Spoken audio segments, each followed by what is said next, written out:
Hi, let's talk about the first issue of Ben 10 because I feel that I have quite a few things to say about it. I will preface by saying spoilers ahead. If you haven't read the first issue of Ben 10, I would advise that you don't watch this. Go read it first, come back to the video, and then come listen to my thoughts of this first issue. And I'm also curious for what you guys think about this comic right now. Well, I'll split this into the pros and cons. We'll start first with the pros, and we'll later switch when I've gone through everything. The first pro of this comic that I want to talk about is that it is staying decently faithful to the OG cartoon that I know many of us have grown up on and has played a major part on our childhoods, because it's one of many awesome shows that we used to watch way back then. I say way back then as if it wasn't like maybe around like 20 years ago or something like that, or maybe even less than 20 years ago, probably like 10 or something like that, maybe even 15 years ago. But I do admire, because this comic is being created by the original creators of Ben 10, and so I'm kind of glad that they're sticking to the original storyline and what we know, and that I think it's a really good choice that we go down this route. And then maybe, of course, because it's kind of like a whole new universe and different style, that, you know, things are changed up, which I think is great. The next part of what I think is great about this is the designs for the aliens that we see so far. We've only been introduced to just Four Arms and Heat Blast, but I think their designs are great.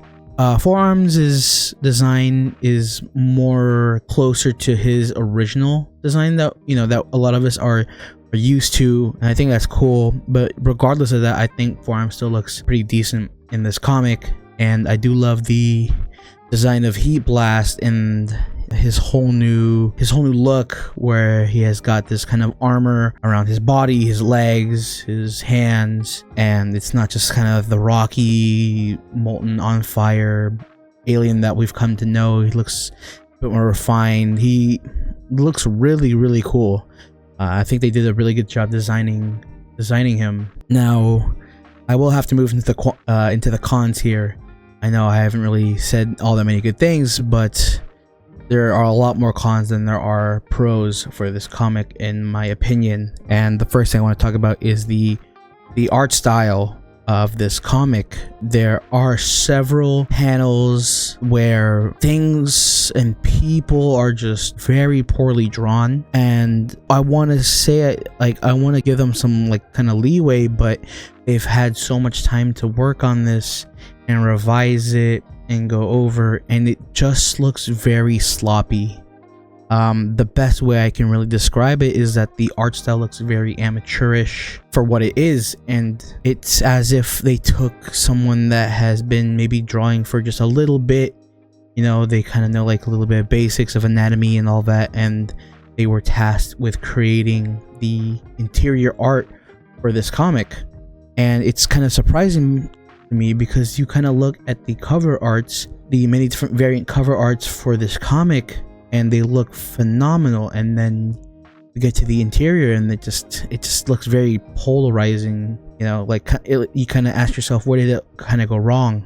That's kind of like a big issue there, because regardless of maybe even good writing, good art kind of, you know, plays a big part in what makes certain comics great, you know, because some of these panels, these double page spreads, all the minor details that are put into it is what makes some of these comics that great. And I'm hoping that does get fixed within this next issue, because I know it's coming out in June. The next thing I want to talk about is some of the writing, the dialogue within the story. Now, in the story, like one of the first words that we hear from Ben are slang like rage baiting, and then later on makes a reference to Freddy Fazbear when he is ultimately fighting against this mechanical bear, which I'll get to later, but it feels very cringy to read, and it feels very off-putting. Like it's something that you feel like the character really wouldn't be saying, but I guess we're really, I guess the writers are trying to, the creators of Ben 10, they're trying to modernize it and have it appeal to a much younger audiences. That is their target demographic. But I feel like they have to expect that a lot of their readers are going to be people that have grew up on Ben 10, and I feel like a lot of the writing is a bit subpar. The dialogue is pretty subpar and could use a decent amount of work. And it's not to say that a lot, like all of the writing is bad. Just there are some parts where I feel like it can use a bit more work, a bit more revision. That would be great. And again, like I said, for like some of the more modern day like kids terms and slangs like rage baiting, I feel like I understand, again, their target demographic is probably for a much more younger audience, but I feel like a majority of the readers are going to be, people who grew up on Ben 10 instead of people who are first now discovering Ben 10. So there is that. The next thing I want to talk about are the placement of the ads within this comic. Now, I personally feel like I am very spoiled with the way that Image Comics does their ad placements, and even maybe some of DC. Not so much Marvel, because we all know what's going on. We all know with Marvel, they just toss in ads like every other page like they possibly can, and they'll fill up a whole comic with just pure ads. But I was kind of surprised because they're like DC, when they place their ads, at least they're kind of like methodical about it, because they're placed in between areas where it feels very episodic, where like where you watch and then maybe we hit like a cliffhanger and then you go to like a commercial break. That's kind of what those ads are supposed to be or feel like to me personally, at least. But they're kind of placed in like such random spots within the comic, and you would kind of think and hope that for an indie comic, a company like Dynamite, that they would kind of save it for the end, let the readers first enjoy the story, and then we'll get to the ads and maybe they'll take a look at it and whatnot. Yeah, it felt very weird. And another thing is that they were double pagers, so you gotta kind of flip through to get to the next part of the story, and I think they do that like twice, maybe even 3 times, and it's just very off-putting because it kind of kills the momentum of the story, and it takes up a decent amount of the length of the story as well. And speaking of which, I want to talk about the length of this first issue, because I feel like it's very, very short. We have basically covered essentially like half of the first actual episode of Ben 10 within this comic, and it feels very rushed, especially with the length that they went at for a 20-pager. And I feel like they could have probably done a 40-page comic if in hopes that this would sell out so they could get that money back for the amount of printing that they're gonna have to do. It felt very, very short and rushed. I feel like they could have extended it a bit more, and they could have added a lot more to the story as well, because there are some things there that are just missing, and that's kind of the next talking point that I want to mix in with that affects the length of the story, is the story itself, because there are parts that just, I feel like there's some stuff that is missing, that I feel works, especially within comic format, that is missing. Now, for those that don't know, I study film in college, so a lot of stuff here within storytelling I've kind of know the basics of. But what makes the first episode of Ben 10 so great is that we get a sense of world building and character introductions, right? Especially for this being a first issue, right? We are being introduced to these characters, and for all we know, we don't know if this will be the same Ben Tennyson or the same Gwen or the same Grandpa Max Tennyson that we know about, right? Because from the way that they described it, they have a lot of influence from the Absolute Universe from DC, and there's a lot of redesigns and all of that, and it sucks that there was a lot of wasted panels, and it feels like they just kind of put together all the necessary, like all like random parts of the first episode of Ben 10 to this first comic, and then just pushed it out. And it kind of upsets me, especially since we know that the writers of this comic are the actual creators of Ben 10, the exact ones that have worked on the Cartoon Network show. What makes it, and I want to talk about the world building and the character introductions, because it kind of sets the tone for what kind of story that we're going to be getting into. And obviously, I'm gonna try to make some compare and contrast. I'm gonna try and compare and contrast the comic from the first issue that the comic from the first episode, in terms of what works and what doesn't. And well, to begin with, we start off both stories exactly almost the same way, where we see Vilgax and he's being introduced, and this is where we kind of find out he's the big bad of this entire series, and that he is wanting to obtain the Omnitrix, since it is the most powerful, I guess you could say, weapon or item within the universe.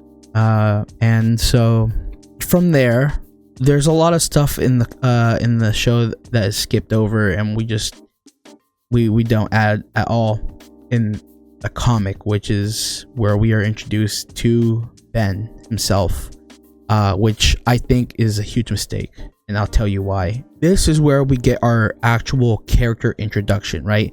This is our main character, and we want to get to know him.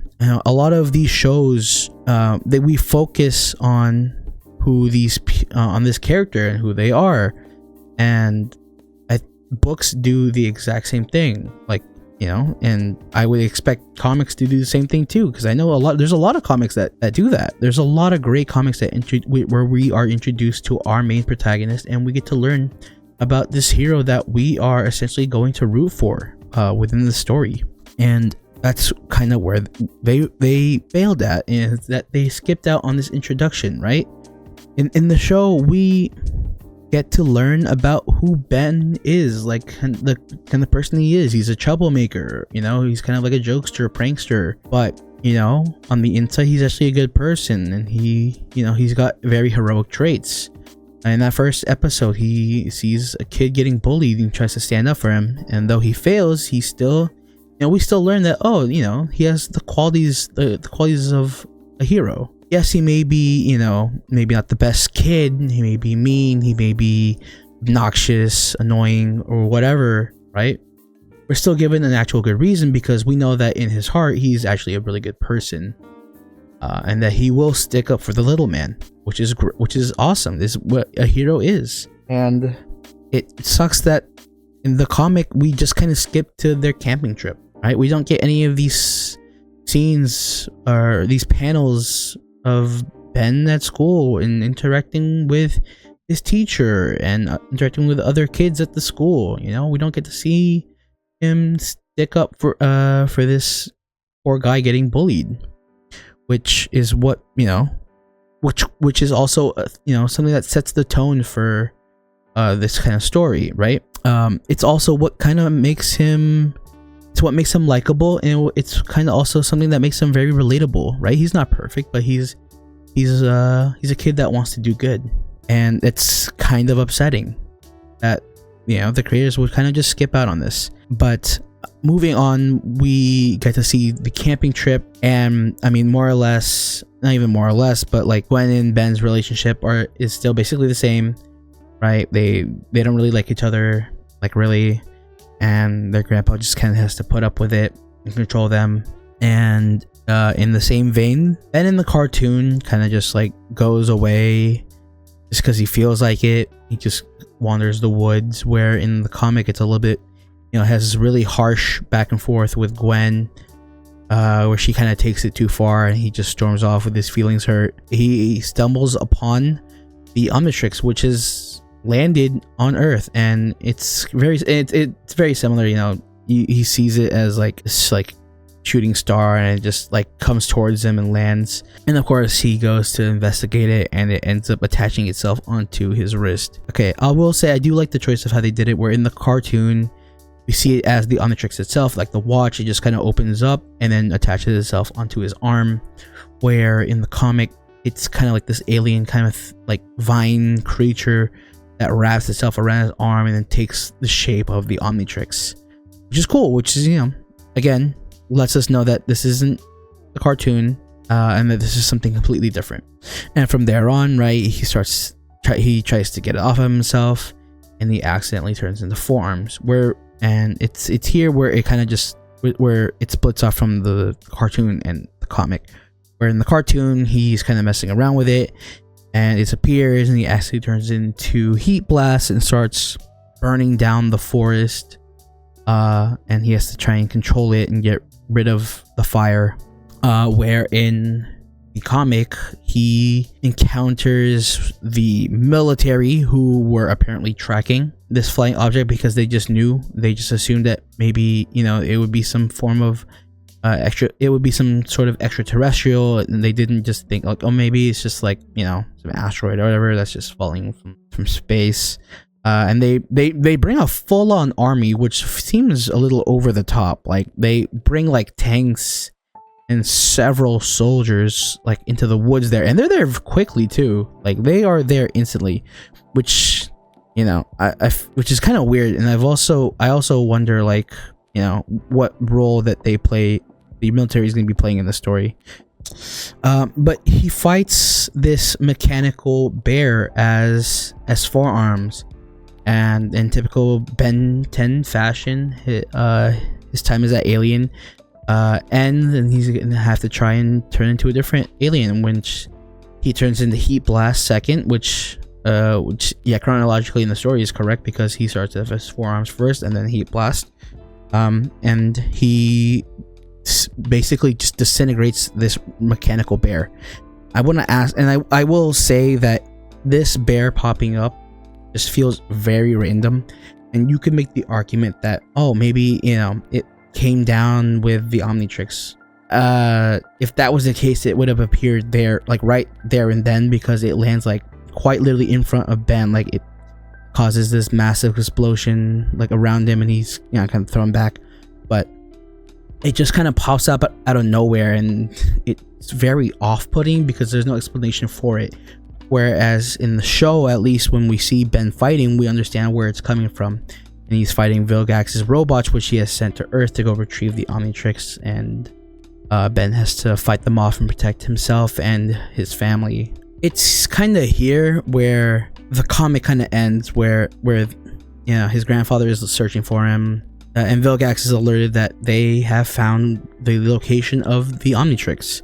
And then we're gonna get to it in the next issue, where, you know, and that's just about halfway through the show, where his grandfather is looking for him. Gwen stumbles upon him in his Heat Blast form as he's burning down the forest, where Gwen in the comic is just kind of sitting in the camper van the entire time, just like wondering what the heck is happening, where in the comic, in the show, her and her grandfather, they go together to find where he is, where Ben is. And that, again, that goes back to my issue of the length and the pacing of this first issue, where it feels very shortened, and I feel like they could have extended it a bit more and added in some things that I feel are quite necessary to the story. And overall, that's just about everything I really have to say for this comic. If I were to give it like a star rating, I would probably give it like a 2.5 if I didn't go for any other like decimal number. Say maybe like if I could go like the middleman, say a 2.3 out of 5 stars. It's an okay comic, if anything. The problem with that is I wouldn't call it mid, because it really isn't a mid comic. It's just okay. Having good is very much more outweighed by the bad that comes with this comic. And so it's a little, I wouldn't even actually, no, it's not a little, it's pretty disappointing. It's pretty disappointing what, you know, they've kind of gone for with this first issue, and I'm kind of hoping that my expectations for it, my expectations for the second issue are blown away, and that everything gets cleared up, everything gets, you know, fixed and revised, because there's so many different things about this first issue that, you know, have kind of brought down the points by like a decent amount. I would have to say that a lot of it goes into the storytelling, dialogue, and the art. And I can understand if they want to slow down the pacing of the story with the length of the comic, you know, so they can keep creating more and more. It's just kind of disappointing to see, especially as someone that really loves Ben 10 growing up, someone that has had like toys of it, make sure to watch it all the time. It's just, yeah, it's just really upsetting. And I'm hoping that all of these issues that I had mentioned are kind of brought to light, and they do something about it within the next issue or two, because if it keeps going this way, I don't even know if I'd want to pick up any other issue after that. My expectations for this were real high, like up here, and it's been brought down low. So I'm hoping they kind of pick it up, you know, do a better job with the writing, art. I'm hoping though that, you know, with that we just get to read a really good story. So again, final verdict, I would say like a 2 or 2.3 or 5 stars out of 5. And that's gonna have to do it for today's video. If you guys have been enjoying the content, leave a like, subscribe, comment down below what you think of this brand new issue of Ben 10. If you liked it, didn't like it, any problems that you had with it, let me know, and I'll see you guys in the next video. Peace.